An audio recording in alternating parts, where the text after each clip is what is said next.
What's up, guys? So here we are on the modified Xbox, and as you can see, it boots up with a little bit different logo here, and we've got Executor 2 at the bottom, which was the BIOS it was running from an Executor 2, even though it doesn't have that mod chip in it. That was a type of mod chip at the time. And then the blue X logo, you could change that in the BIOS editor. You could change it to whatever color you wanted. And basically this is the startup screen of a modified Xbox. A lot different. Like if you've ever seen the original one, this is a way different. I mean, you won't even recognize it as the same, except that it just says Xbox. Basically, you've got a lot more info here. At the bottom left, you can see the very bottom left, you can see IP. If I had Ethernet plugged in, it would normally assign an IP address, and I could connect to this Xbox through the FTP on my computer and transfer files. And that was how you got games or movies or whatever you wanted on and off of here. And then in the far bottom right, we've got tray empty. That'll just tell us what's in the tray or if it's just empty. And then of course date and time we've got at the top right. And then here at the bottom, on the bottom kind of upper right, we've got the partitions on the drive. So the C drive is where the main everything is kept for like the dashboard and everything. The E drive is where a lot of game saves and stuff are kept. The F drive there is where, like my Xbox games here are kept.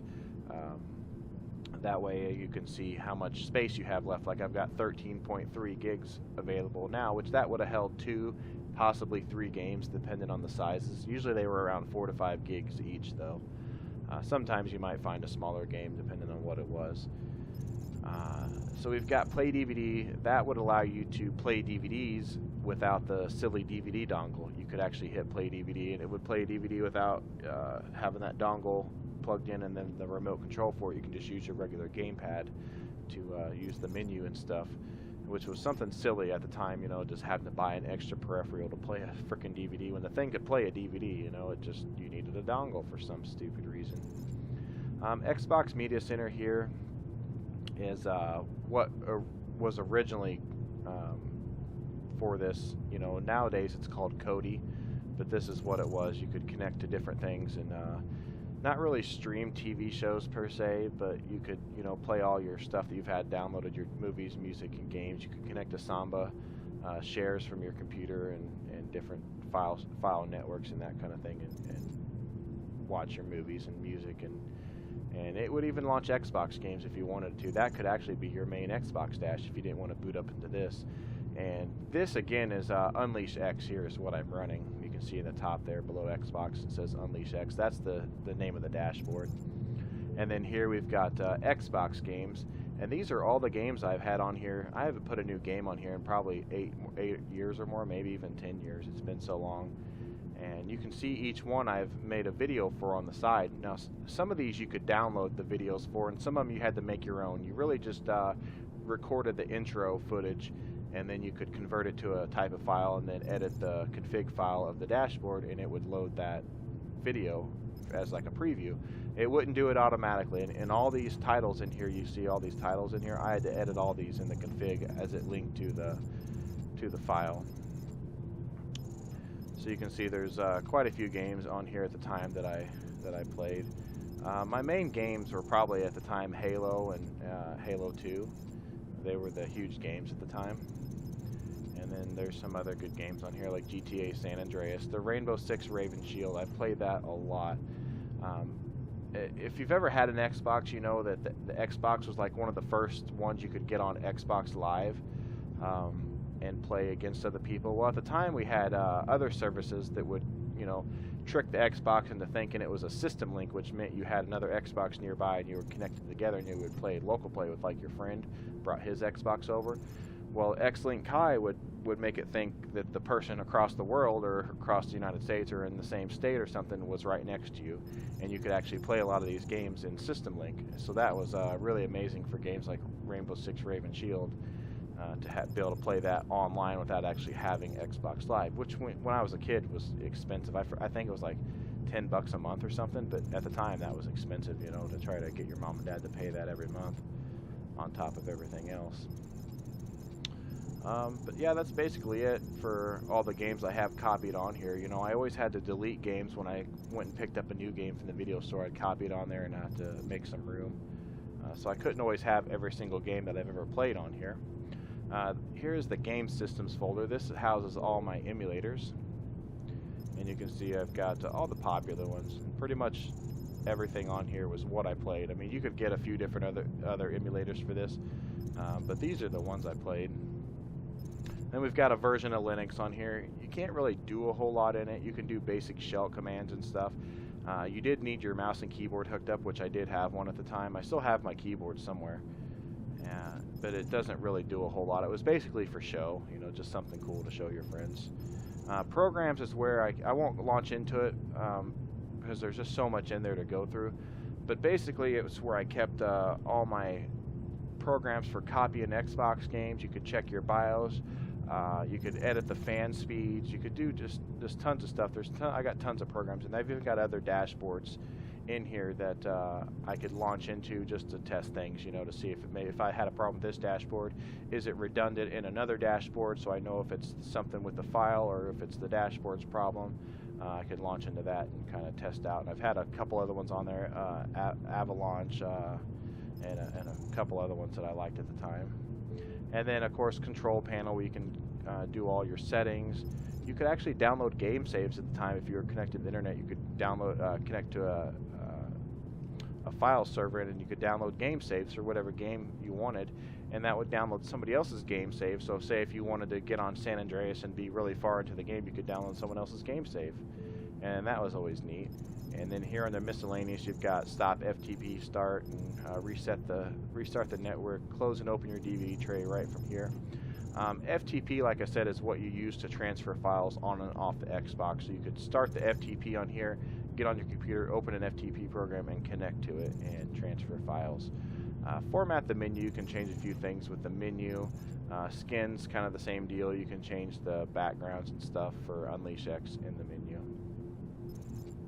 And then my computer here, this is where you would transfer your files. You can see here the F drive is where games are kept. There's emulators and stuff. You can go in and see all the ROMs, and if you needed to transfer something, you would go on the right side here and open the folder you wanted to go on the left side here, click the file. You can click select all, copy, delete, rename, see how much space it used, and you can see the Xbox is just a great little computer here. It's basically, like I said, it's basically a computer, and it was just running, you know, a really dumbed down version of an operating system on it at the time, which is what they wanted, you know. They didn't want you to realize you had a really powerful computer underneath a crappy game operating system, you know, and you could actually do tons of stuff on there. So anyway, we'll launch into Play DVD. Like I said, just plays DVD, so I'm not going to launch into that, but we'll launch into Xbox Media Center, and I'll let you see what that was. Like I said, you could have this as your actual dashboard at the time if you didn't want like Unleash X or Avalanche. You could just start up your Xbox, and it would start right into this. Now this I updated later on after the Xbox 360 came out, because if you've ever had a 360, the original dashboard looked just like this, where it was these blades, and this is what it looked like. So I actually downloaded a skin for this that made it look like the 360. So it was really neat booting up your original Xbox and it looked like a 360, you know. And there's X-Link Kai, so that's kind of what I was telling you about. You can connect to X-Link Kai and play System Link with people from around the world. And then you could launch into your games and see all the games on your drive. It was much more, I don't know how to say it, but much more, you know, in-depth. Whereas the other one, I really had neat menus. Whereas this, you could just go through and just put just the actual file here, and it would launch into it. But you can see all the other files, like Evil Dead Regeneration would have a folder here for some reason. Xbox Arcade, where you kept all your emulators, applications, and I'll show you that real quick. But these are all the apps that I had on the other menu that I didn't go into. But you can see these are all programs. So you can see I've got Halo Cache Editor. That was an amazing program at the time, because you could literally edit Halo, launch into it, and you could have like unlimited ammo, unlimited grenades. You could make your machine gun shoot grenades. You can make your machine gun shoot the Warthog vehicles out of it. I mean, just crazy stuff at the time. I had a version of Windows on here. I think it was Windows CE. It didn't work very well. It basically booted up and you could use the calculator or something, you know, just something I had for show.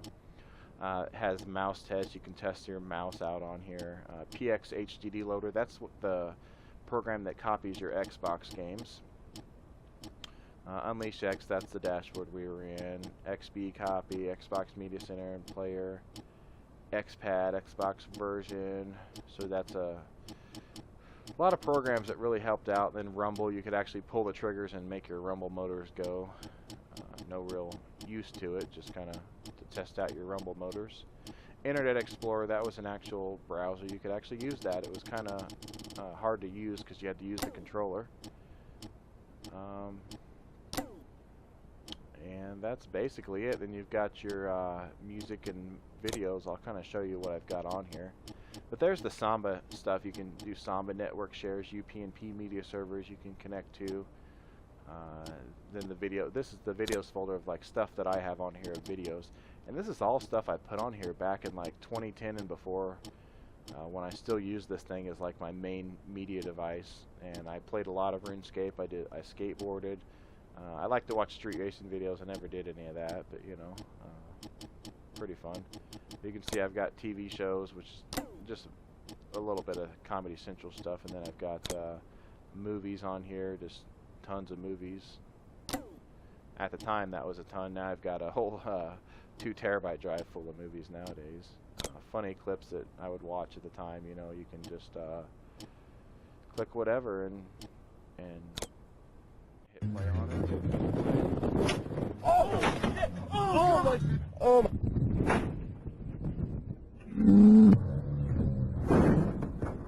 So you can see how crappy a lot of the video quality was at the time, but it just depended on what you downloaded and what it was. Miffy! Most of this stuff was downloaded. Miffy, come here. E-Bombs World and Spiked Humor and that kind of thing, you know, which was, you know, before YouTube came around. We had those media sites to watch videos from and download stuff. And then 9/11 videos, you know, when 9/11 happened, there's a lot of speculation. So I like to watch those documentaries about what really happened, you know, or what could have, you know, happened, why it happened. And then of course Halo videos. I loved Halo, so I liked watching Halo videos. I think I might have my Halo. Yeah, this right here is a video that I made at the time, and I had a video recorder on my computer that I could plug the Xbox into, and I could record videos. So this is NSE, which was North South Productions, which is what me and my friend kind of did, but I was the only one that made this video. Me and him just kind of came up with the name before I did this. But Please, just very really, bold. Really achieved. This is my recital. I think it's very diamond little girly. Her hair was kind of curly. All they do rock and roll. Tricky, tricky, tricky, tricky. And you let the people talk and try to make us rhyme. They really won't, but we just won't because we. All right, I don't want to get copyright striked for that song. I actually have that video right there on my YouTube channel. I believe it's still on that. I may have taken it off because they actually copyright striked it because of the music, and they didn't strike me, but they deleted the music off to it. So the video wasn't as good without the music. So, but all these other videos are videos other people made. Anyway, this is Xbox Media Center basically. It's just another dashboard, but it's mainly for playing media files, you know. So we'll go ahead and boot back to the dashboard, and I'll let you see the emulators now.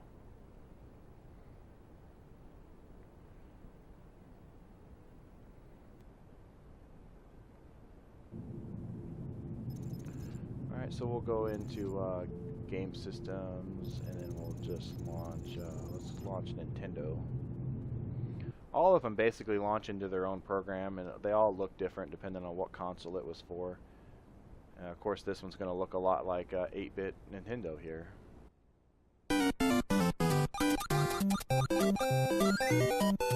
Alright, let's stop the music there because it's quite loud when I'm trying to record here. But you've got a lot of settings here for your configurations, and you can set favorites and that kind of thing. And then you go in here to find what game you want to launch. And these are all ROMs that I downloaded at the time. A lot of them are like Acid Bros, which is like a Super Mario Brothers hack. Just tons of stuff that people edited and hacked. And then of course all the original games are in here. Like we'll launch Back to the Future here. And you can launch them from a zip folder or just the actual file there, and it'll launch right into it. And it plays with the controller just like it would with the real controller.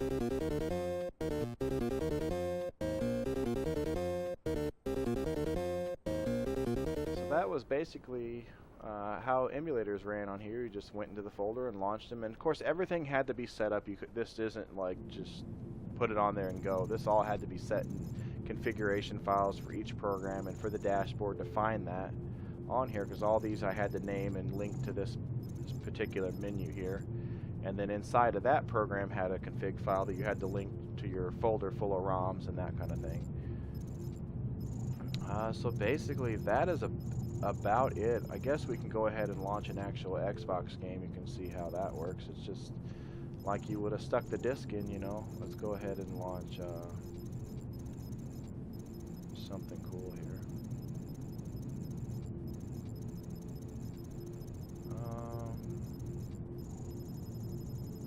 I guess we'll just go ahead and launch the original Halo. Why not? So basically you just click the game and launch it. Launches just like if you would have put the real disc in. So yeah, it's telling me I don't have enough free space. I need to go delete some save space. See, I've got all my files on here from the time. This right here was my save file. This was one that I downloaded that had a lot of stuff unlocked, and I forget what Pickles was. Wags was my friend Brian. But we'll launch Pimpy because I think it has. See, he has legendary everything done. I never did all that, but had all the stuff unlocked. I guess I forget what it was. But that was downloaded through the dash there. We could download game saves and put them on here. Not so useful for a game like this, but really useful for like GTA and stuff.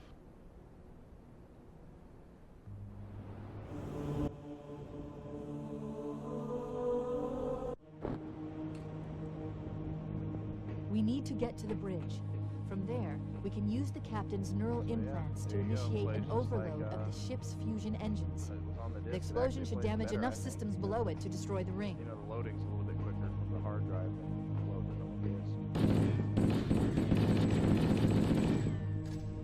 the So anyway guys, that is my modded Xbox. Hopefully you enjoyed this little video. Like I said, they were pretty high tech at the time to be able to bring this over to your friend's house, and it's just like a little media console, you know, in the size of a game console. You know, it was pretty amazing. Like everywhere I took it, my friends were just really amazed with it, you know, the ones that didn't already have one, which I think only a couple of us had one, so it was a pretty big deal. Especially taking it over and I had every single Family Guy episode on here. People were like freaking out that we could just sit around and watch Family Guy, you know, the times before Netflix and YouTube where you can just go on there and watch it now. You could download it and play it on here. So anyway guys, hopefully you enjoyed the video and I appreciate everybody watching. Have a good one.